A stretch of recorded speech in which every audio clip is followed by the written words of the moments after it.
Bize biat ettirilmek isteniyor. Tahakküm kurulmak isteniyor. Biz bu tahakkümü kabul etmiyoruz.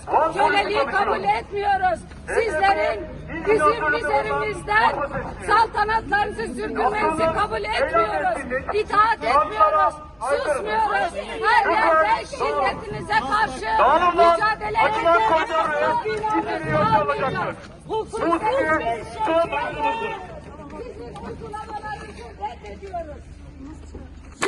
Ziyan azadi! Ziyan azadi!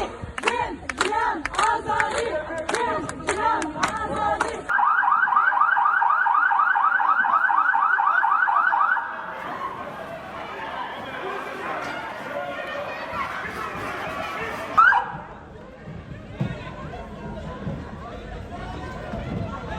Bekleme yapmayın. Bekleme yapmayın. Dağılın. Tamam, bekleme yapmayın ablacığım. Bekleme yapma lan.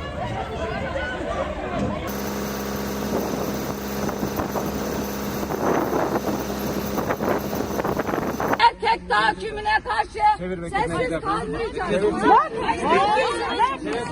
Evet. Geç.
Bugün yürümüyorsunuz.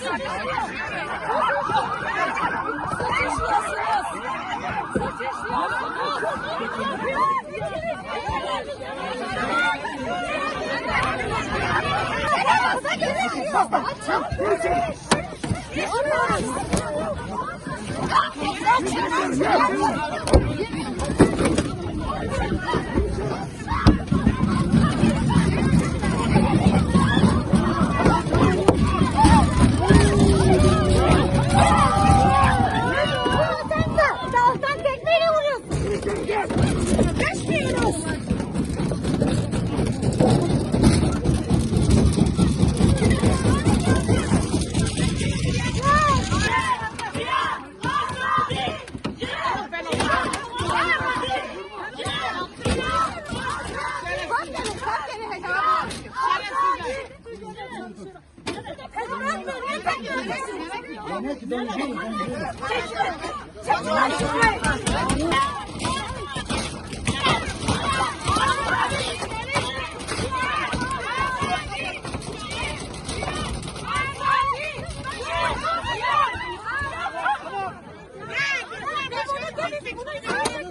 Boş ver.